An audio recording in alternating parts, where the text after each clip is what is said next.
boys. Herodotus, the Histories, Book 4. So now we're starting to pick up. We're getting to Darius and his empire building. Okay, but here's the thing. I'll be honest, I hated this chapter. This chapter was so boring. Yeah. Look, here's the problem. The only good parts are like the parts with Darius. Yes, that's it. Every time I focused on Darius, it was really good. But when it wasn't focusing on it, it was so boring. Mm-hmm. Then we have to culture. Then we have to spend that much time with Cynthia. Like, did we? Like, no, we didn't. Because, like, I really hope this will just build up for the next chapter, and I hope that's going to focus on Darius. Yeah. Because, oh my god, what's this boring? I sort of agree with Paul. Like, because, and you could say that in history we're used to, like, historical figures. Like, but obviously the field of history wasn't created at this time, right? Herodotus was the founder, but it wasn't even a process, right? At this point. So it was really just a combination of culture, geography. Like you said, it was the beginning of, it served as a travel guide earlier, right? Yes, and like, it makes sense when you read this chapter. It really wasn't focused on the history that much. It was just focused on, hey, this is like a bunch of neat places. Let's talk about them and like a few of the cultures. So, hey, maybe we want to go there or not. And like, it clearly like see that in this chapter. Yeah, like I feel like Herodotus has like OCD. Like his attention to detail could be a little bit taxing at times. But anyway, I'm going to start off with what he says about Darius, right? So basically, the Scythians invade Asia, right? And Darius wants to punish them now, right? At this point, Darius, he's now the king of Persia, the Shah. Darius campaigns Scythia. This is what the chapter describes, and gives an account of the geography and peoples of Northern Europe, right? So Herodotus talks about the Persian invasion of Libya, and he provides a description of all the Libyan tribes, right? So that's the boring part. And the other boring part, he tells us the story of how the city of Cyrene was founded, right? On the Libyan coast, right? Let's not forget that the Greeks had huge influence over the Mediterranean at this time. According to Herodotus, the Scythians were claiming themselves to be the youngest of all the peoples of the world. They were saying that they're tracing their lineage only 1,000 years ago, right? And they had their first king, and Herodotus talks about a bit of their lineage. Their first king was Targetus, right? Targetus. Yeah. So Herodotus says that the Scythians were nomads from Asia, and that's true. Modern history tells us that Scythians were nomadic or semi-nomadic people. So very nice that Herodotus all the way back then got that detail correctly. Let's not forget, this is a generation. Herodotus is just a generation after Darius. So we're getting closer and closer to Herodotus this time. So Herodotus believes that the Scythians were nomads that lived in Asia until they were forced northward by the Cimmerians, right? And they came to occupy the territory that now we think of like as Crimea, and the Black Sea area, right? They didn't mention Tory. As we discussed earlier, a lot of this was going through the different cultures. Again, I do agree that it was boring, but I thought it was necessary because Herodotus he's giving the due diligence of going through these cultures, right? So, of course, we had the Scythians, which, if I'm not mistaken, they were the ones that, as a ritual, they would drink the blood. Yeah. So again, looking back at it from our viewpoint, very barbaric, savage. But back then, I'm sure it was seen as completely normal. And when we look at the other cultures, some of the others were even more savage than that. Yeah. Especially when he's talking about Northern Europe. Like, I think Herodotus made accounts to like the Germans or like Germanic sort of peoples that we would consider back then, right? What else? I'm trying to remember. Well, he talked about how like the Scythians are like very xenophobic, like they like hated every other culture that wasn't their own. Yeah. Like they even had this story where they killed their own king because he was going to Greek cities. Yeah, that's true. He was like visiting them and they could not stand that. And again, this goes back into like their pride, right? The pride that they're also the youngest of the nations, which is weird, right? Because when people are usually having pride over the age of their nation, they're usually going to say that they're the oldest, right? Like there's more legitimacy in saying that you were first than saying that you were last. So I find that weird. Maybe they're trying to say they're pioneers or something like that. Pioneer, or maybe they're like the latest update, the best version. They also talked a lot about Herodotus talked a decent bit about like the strategic advantage for them in the fact that like since they just don't have like any farming fields or anything, they basically dictate the pace of whatever battles are happening around them. So hey, if the battle is advantageous, they just run away and like they talked about Darius' campaign there, where it's like Darius he had to run away because like the Scythians could just control the pace of the battle whenever they wanted. He literally got out because of luck. But That's only the Scythians were so fast. They arrived at their destination before the Persians. Because they're nomadic, right? Yeah. Horse riders, and we're going to see this later on in history with the domination of people like the Huns against the Romans, the Mongols, right, and all the Turkic peoples that would eventually arrive into modern day Anatolia. So it's funny that Herodotus is making a mention that these nomadic peoples are extremely powerful, and that would still be the case centuries later. I think it's because it's like I'm pretty sure Scythians notoriously hard to conquer. Because I'm not even sure the Persians conquered the Scythians. The Scythians were in Central Asia, so bordering the eastern part of their empire into Kazakhstan, Turkmenistan, Uzbekistan. Because from what I know, not even the Romans could every time the Romans tried to invade Scythia, they just took big losses as well.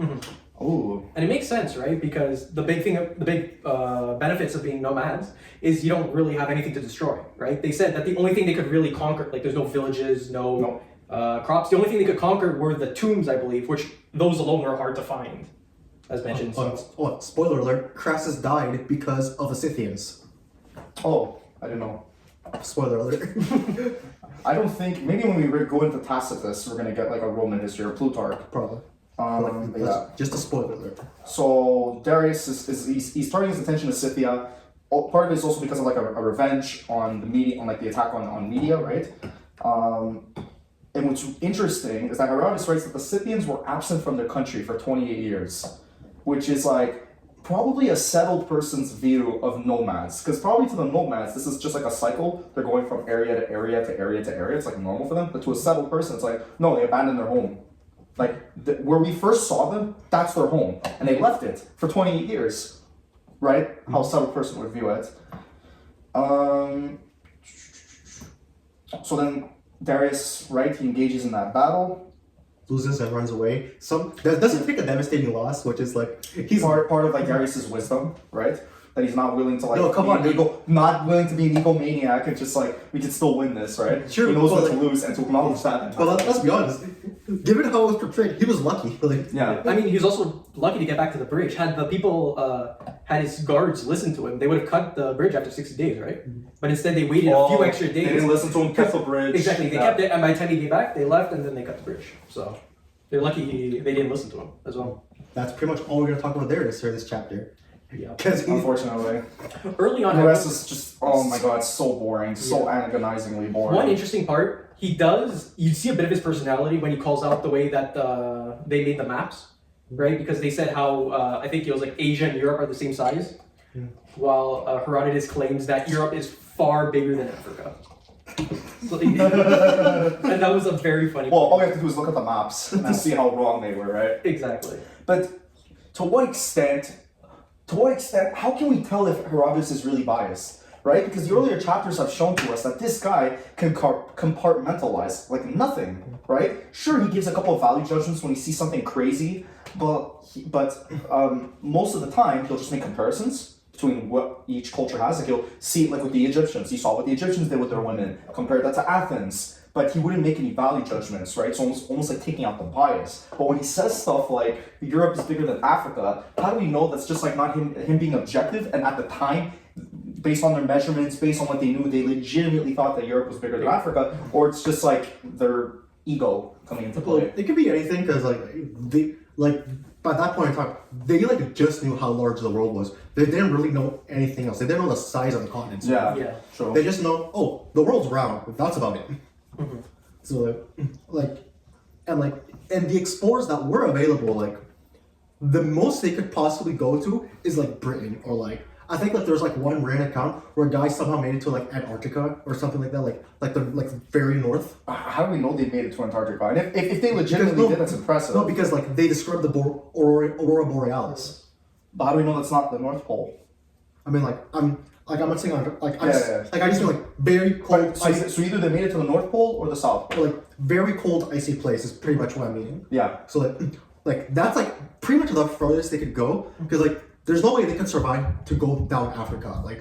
The boats they hired at that time, no fucking way. Yeah. And they can only go around the coast. And even then, they probably don't even know, it's all charting was that great like back then. Like No, sure, they couldn't go into open water. They had to go around the coast, right?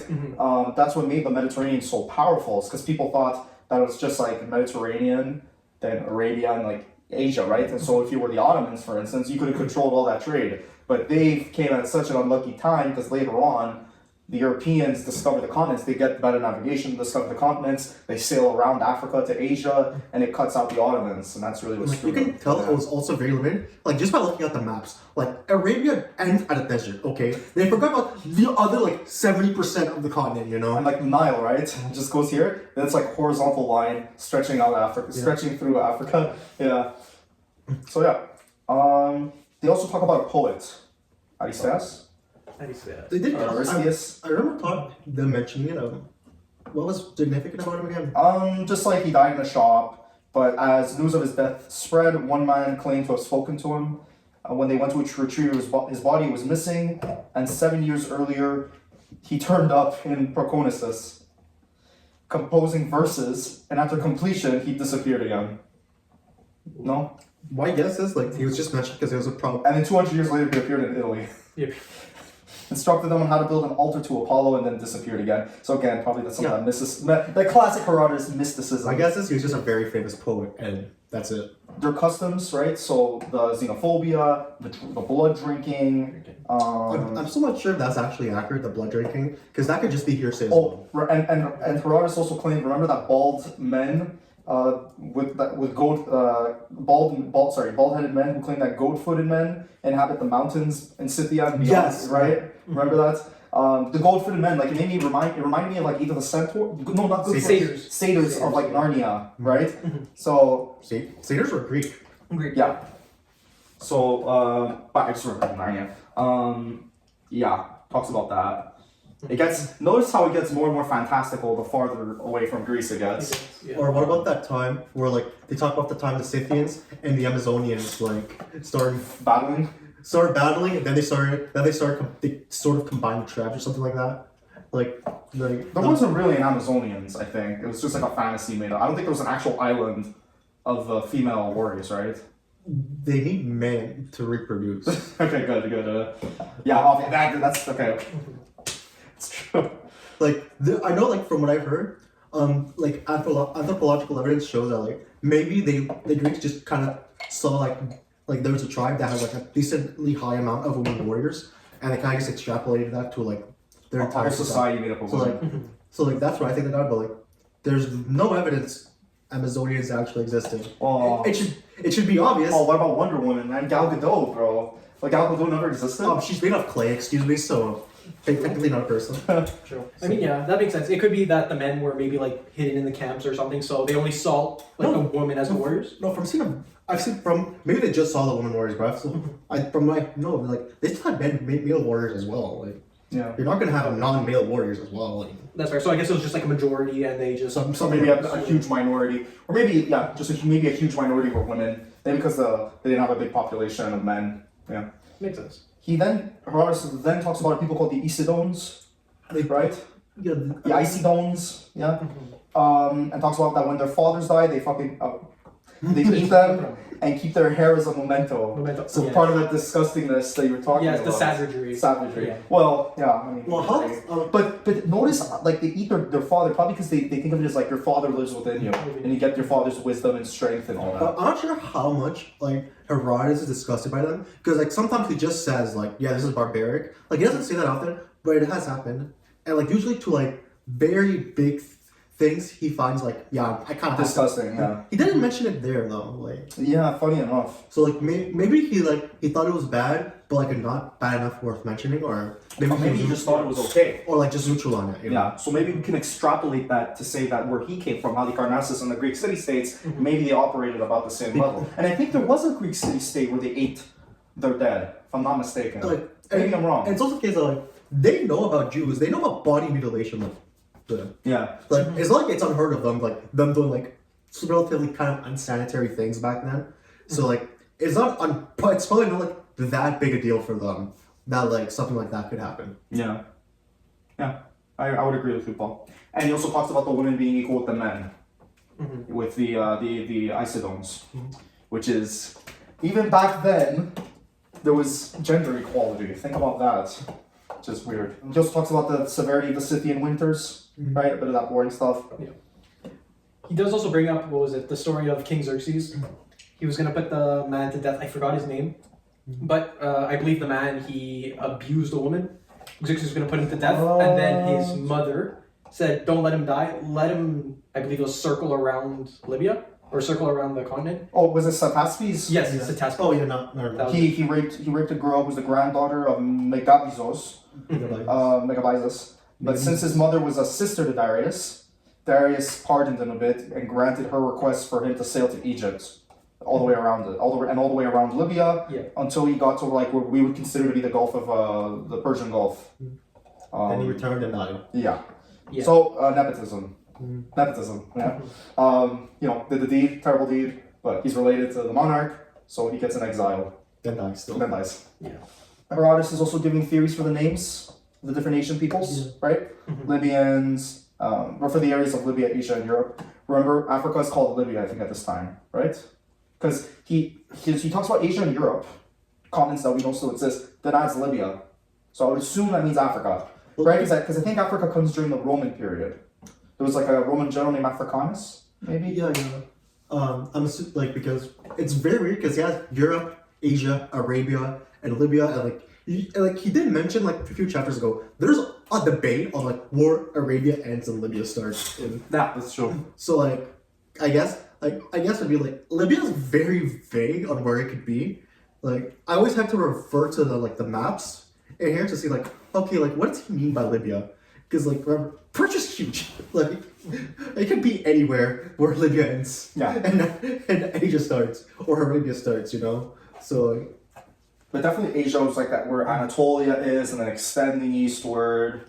Yeah. But it's also the case. They sometimes mention Italians, and I'm like, what do they mean by Italians? Okay, that could be the translation of it. It could be, but I feel like Herodotus would use a different name though. Yeah, that's what I'm saying. So he probably used a different name to refer to those peoples that live in modern day Italy. And then the translations. Let me simplify it for the layperson or whatever. Well, here's the thing. They don't simplify anything else, really. They can call random places Scythia, Persia, Libya, Arabia, but they can't say, hey, they can't just say this name and just put in the footnotes Italy. That's true. That's true. I feel like that's what they would put. But then what were the Italians referred to?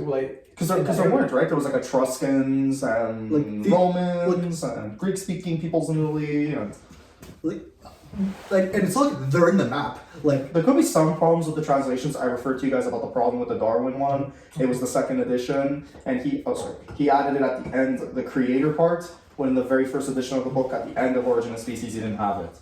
So let's not forget that this was compiled in the 50s. No, mine's in the 90s. No, that's it was compiled in the 50s, Paul. But that's they made this collection, those books. It's an update in the 90s. Yeah. It got updated in the 90s. Yeah. We have the same one in 1987 or 8 or 9. I do find it strange. They don't clarify what they mean by Italians. Yeah, I know. I feel like there's a lack of footnotes. I find in the histories. I guess it could be one of those things where maybe we're gonna look at the end of the book and it'll solve all our problems. Yeah, probably. In the plays. Speaking to what you said about the Scythians, Dylan, about the decapitation, the blood drinking, I forgot about this. The Scythian who kills his enemy would also remove the skin from the head and work it into a handkerchief, which he displays on the bridle of his horse. And the more handkerchiefs he gets, the more status he gets. Yeah. You know what I thought? I kind of just thought that reminded me a lot of the Dothraki for some reason. I don't even think that's real. I think this is just, or maybe Herodotus, because he might just be, because I don't think he made it to Scythia, right? He's probably just hearing this from the Persians. Well, you know what? It sounds similar. I guess I might be speaking out of turn, but similar to the indigenous, right, where they would cut the head off their scalping was a thing. But would they transform human skin into different products, right? It is pretty this reminds me of the Boltons. It's pretty bloody, but it's not impossible a group would do that in is this even antiquity? Is this pre-antiquity? Antiquity. This is antiquity. That's but this is a pre-classical period. Yeah. So it's not it's not like out of the realm of possibility that someone did that. Like I guess. I would just put like an asterisk. And then Herodotus talks about when the Scythian king falls ill, they blame one of the townspeople for swearing falsely on the royal hearth. And either the man is condemned by soothsayers, or if he is eventually absolved, the first group of soothsayers who condemn him is put to death by by being burned in ox carts. Excuse me. He also talks about how the Scythians swear oaths. I don't know if this is reminding you guys of anything. And they bury their kings and each other. Was it them that like they kind of killed people a lot? Killed people when like a king died or something? Yeah. And then we go back to Darius' planned invasion, of Scythia, where this Persian guy named Iobazos, right? He requested that Darius released one of his sons from military duty as a favor to him, and actually Darius releases all three of his sons, his three sons, right? But then he cuts all their throats. Remember? Do you guys remember this? Yeah. So, funny enough, this is what Cyrus's grandfather did on his mom's side, right? Told one of his second in commands to kill Cyrus, failed to do that, and so has his son killed, remember? All the way back in book 1, yeah. Darius then travels from Susa to Halkidon, which is in Anatolia, and sails to the Kyneae rocks, which is apparently where Jason the Argonaut sailed. They did mention that, I think. Yeah.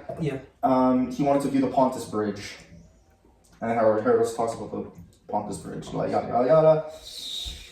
Crosses the Hellespont, continues his journey, leaving pillars to commemorate his invasion. He conquers Gitai. Where was Gitai again, guys? The city. Can you keep talking? I'm just going to look at the city. Next, he conquers Gitai, and Herodotus tells a tale about a man, or a divinity, and he's not sure, Herodotus.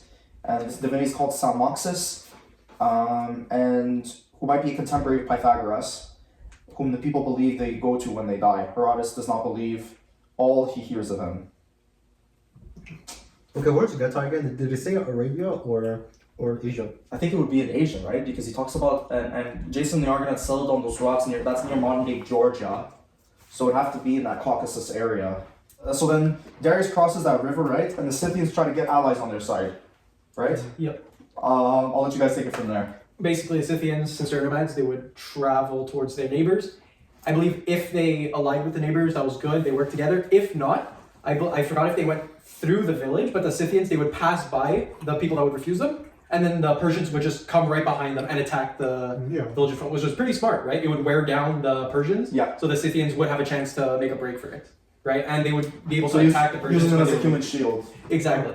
Okay, but once the Scythians actually did start finding allies, when they start talking to them, and then the allies obviously joined in or something like that, blah blah blah, and we talked about how Darius started running away. Yeah.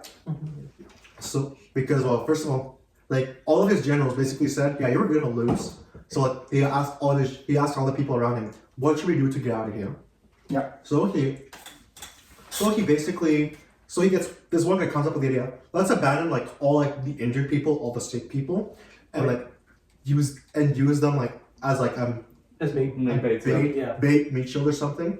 And at the night, all of them run away. So cruel. That was I'm like, wow, that is very cool. Darius is Machiavellian. They're like, wow, this is intense. So they start running away. The Scythians start finding out. Oh wait, there's a lot. There's nothing happening right now. And since all the sick and injured people were abandoned, they just said, hey, we're here. No one else is here. They were mad. So the Scythians and their allies go towards where the Persians wanted to go.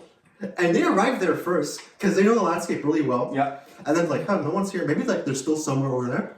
All the Scythian allies saw the Persians and they're just wondering, okay, what do we do? Then you have one of them saying, well, if we defeat the Persians, then people will go back to go to democracy because democracy is obviously better. Yeah.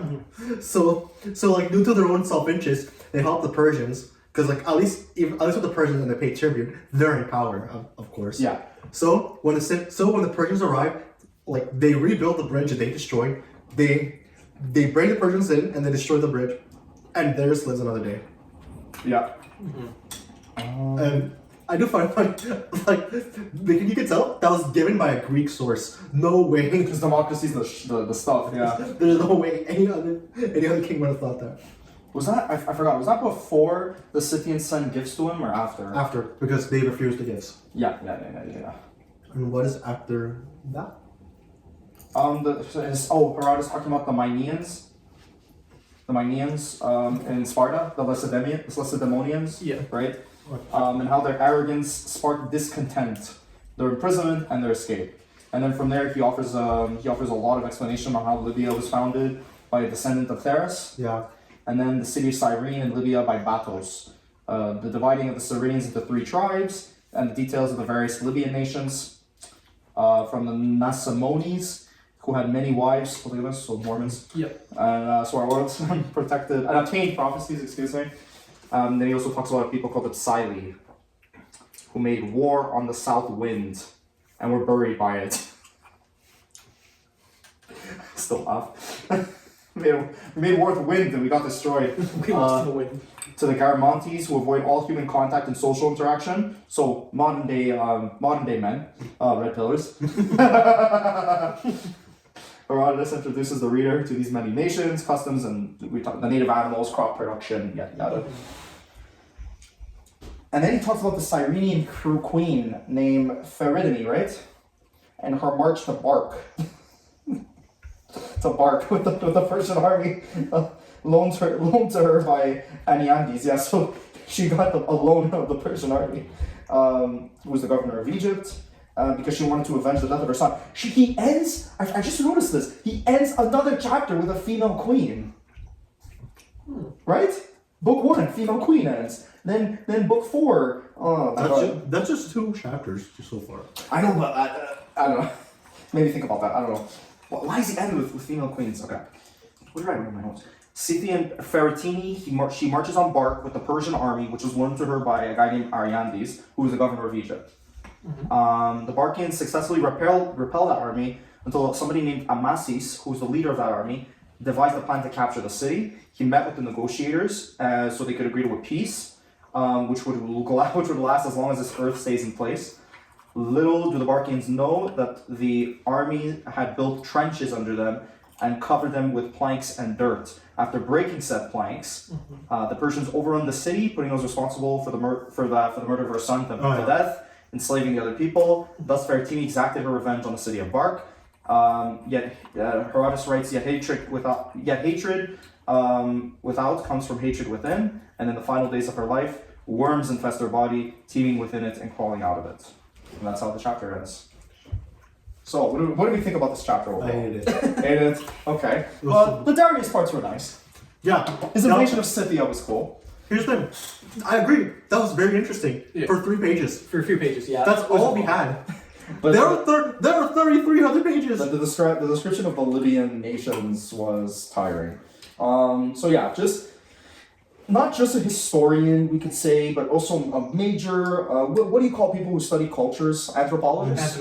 I think that's anthropologist. Yeah. Or sociologists? No, anthropologist. Anthropologists. Yeah. So I'm also an anthropologist to an extent. No, but still a historian, right? Because he's not talking about these peoples as they were in the present, but in at least a generation. It's like Historical, social. historian and political historian and societal historian. Well, I would say I guess a political historian would probably be more Thucydides since he's the one that talks more about politics. I mean about the actual war and stuff, yeah.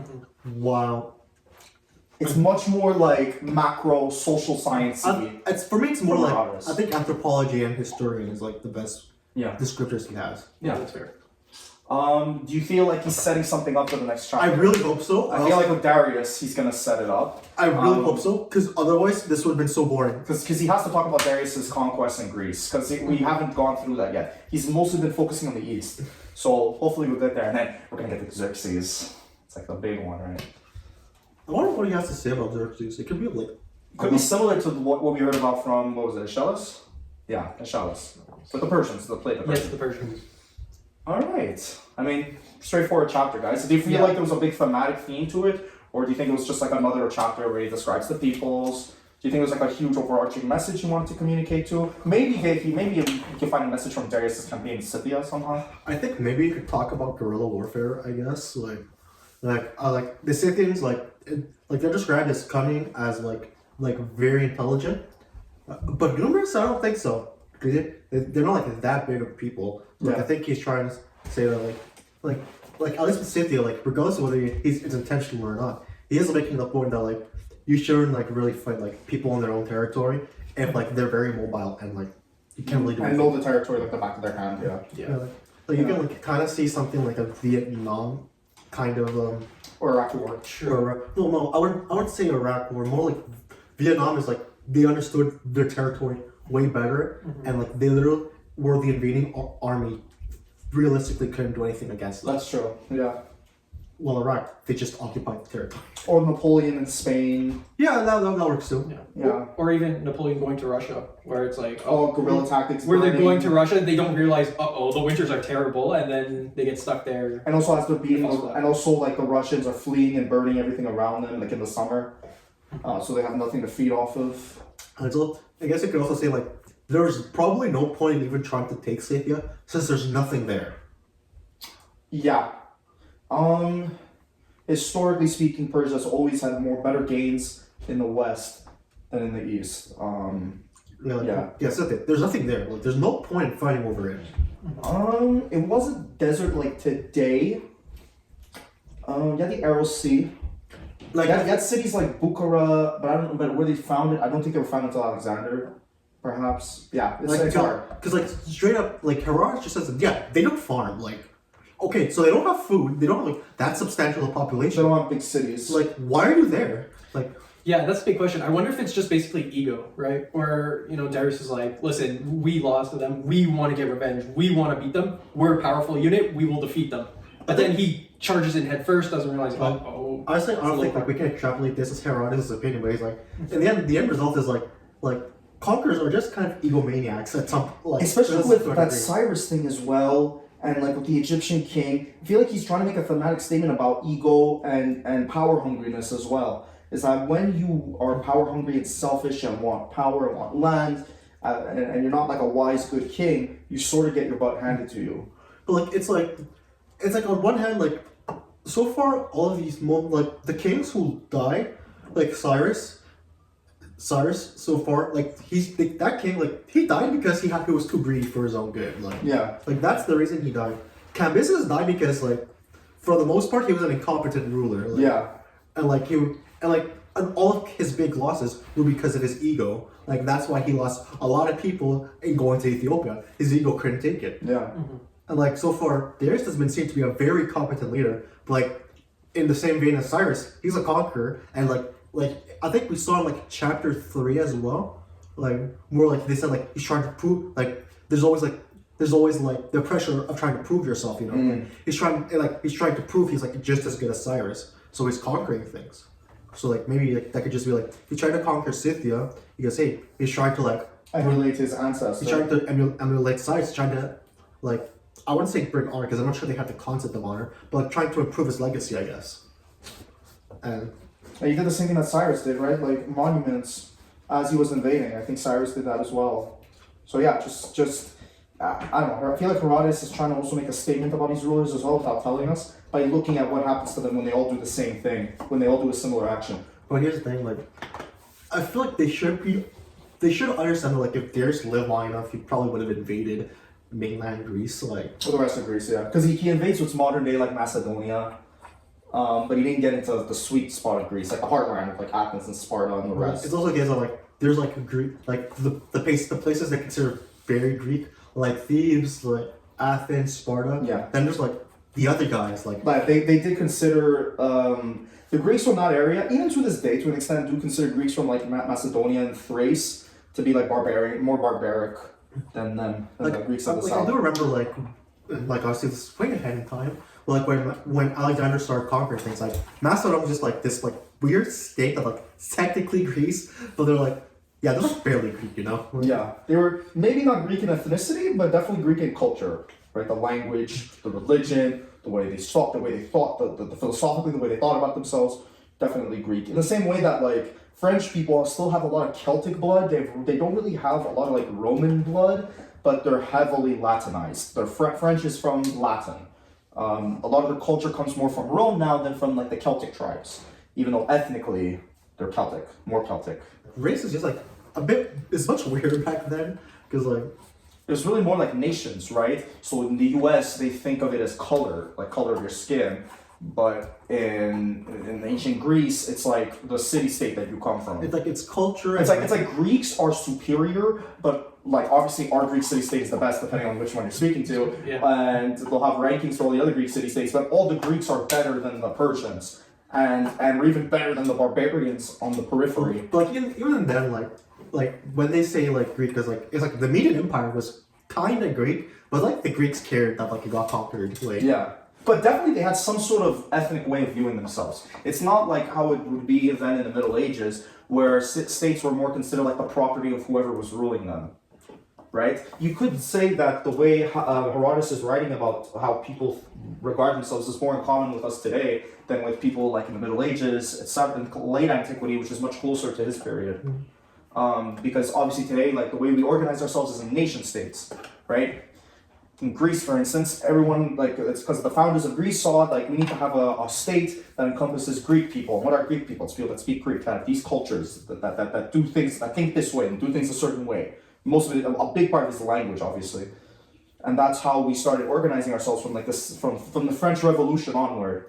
And I'm saying that has more in common with Herodotus' way of thinking than the Middle Ages, right? Because Middle Ages states were just the property of the king. There was no concept of, like let's say you go to the Serbian Empire, and you spoke to like a Serbian peasant, like, are you a Serb? Like, they wouldn't think of themselves as Serb. Like, they're just like a peasant who just happens to speak like a Serbian language, right? They didn't even know how to read or write at the time, so they probably didn't know what languages were properly. But like honestly, this only matters for people that were actually citizens. They didn't care about slaves. Yeah, exactly. So, yeah, just interesting to see that sort of thinking, like, in antiquity. Yeah. Anything else, guys? I hope the next chapter is actually interesting. I think it should pick up. From Darius's conquest, or maybe Xerxes. Yeah, it's like if I would say it's going Clark. But you're still liking Herodotus, Paul? I like Herodotus. I just hope this chapter was just like a misstep rather than the other ones just being a show of brilliance. Yeah. Rather, because like I have faith in like the next chapter because like it's pretty short. Like the next chapter is like the shortest 20 chapter. pages, right? 24. Yeah. It's the shortest chapter we're gonna read, but like like the rest of the chapters aren't that long except one of them. It's chapter 5, right? Book 5. Book 5. I think like book 8 is like the second longest. Book 7 and book 8 are like How many books are there again? 9. 9. Oh, so we're gonna be going over the halfway point after this. Yes, we'll be over the halfway point. I think like At least in terms of books, maybe not in terms I of think pages. we're like slightly above like we're like maybe a quarter through. Good. But like honestly, like we're gonna skip like a decent chunk because like they're just maps. Yeah, maps.